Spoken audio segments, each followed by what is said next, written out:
My probation officer is putting a warrant out for my arrest. This is an email I sent to her. Why didn't you address the issue? Like I talked, like in the previous email, I had talked about like the censorship and the police beating me up and all this stuff. And I was like, I'm guessing you deal with a lot of censored, incompetent people, because like, do these people deal with a lot of censored, incompetent people?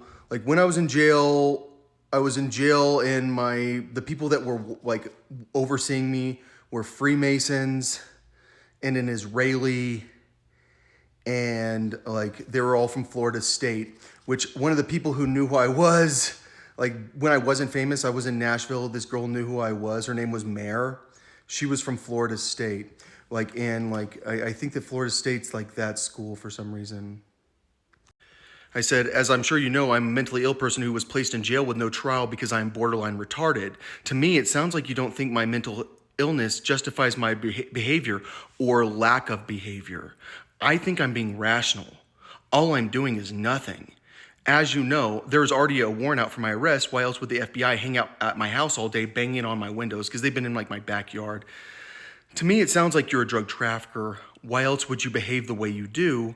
You're supposed to be the competent person in our relationship. Like, she's the one that has a brain. I'm retarded. To me, you're the drug trafficking kingpin. That's what it sounds like to me. Because why else, like, does your behavior not make any sense? Here I say, like in the previous conversation, I presented you with proof that I was being censored. Prior to that conversation, I made you aware that the police beat me up while I was in jail. Your behavior indicates that I need to consult a lawyer before I speak with you again. The last time I spoke to you, you said you were done meeting with me. I put off the meeting for a week because she called me, so I put off a meeting for a week with her, and then the FBI like shows up at my house, starts banging on my window, like they're like scaring me, like, and it was because I ordered a Bible, and she says she's not allowed to watch my videos. Like illegally, I'm not allowed to watch your videos. I mean, yeah, I'm the person who supervises mentally ill people. I'm the person who decides if you go back to jail. I'm not allowed to watch what you post online. So the FBI has been at my house a lot recently. They even banged on my windows to intimidate me for saying things they didn't like me saying online. For example, Jewish people are actively lying in academic Bibles to hide the real Bible. You told me that you aren't legally allowed to watch my videos. Considering that you are someone who is supposed to oversee mentally ill people, that seems unlikely. What it seems like to me is that you don't think I'm mentally ill.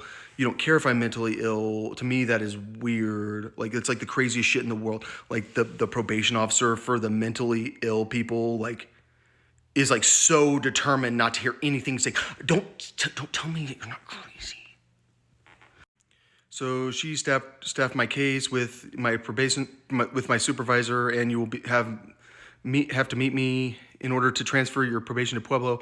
I was trying to work with you so you did not have to come to Colorado Springs, but at this time, due to missing 2 virtual appointments, you will be required to report in person. Getting an attorney is your right. However, you are currently on supervised probation and must meet with probation as required. You must meet by December 8th.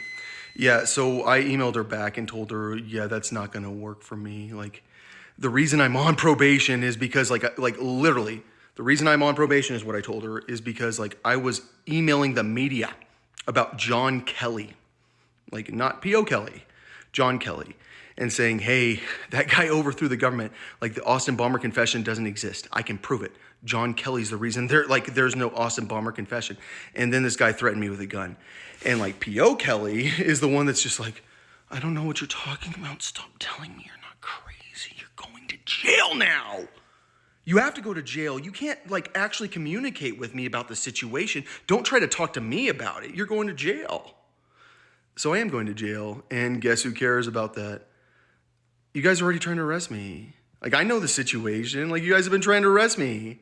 Like, the last thing you will ever believe is I have a right to trial. And the last thing you'll ever believe is that, like, it was wrong what you did to me, where, like, you had me beat up in jail, and you didn't even let me have a trial, and then you put me in jail for, like, a year, and then you go and, like, have me beat up. And then, like my entire life is, like, don't worry, the Israeli girl that speaks shitty English, that everyone hates her because because her English accent is because her accent's so bad. Like, don't worry, she'll teach you about American law, but then she like has no idea what the law is. Like, she like is that confused about basic American law, but then she's teaching me how to be competent in a legal sense. But so for some reason, an Israeli can get a job teaching me, along with the Freemasons. like in the mental health ward at the jail. So the Freemasons are in charge of the mental health ward of the jail, along with Jewish people. Because clearly, I can say there's an Israeli, and the Freemason stickers are everywhere.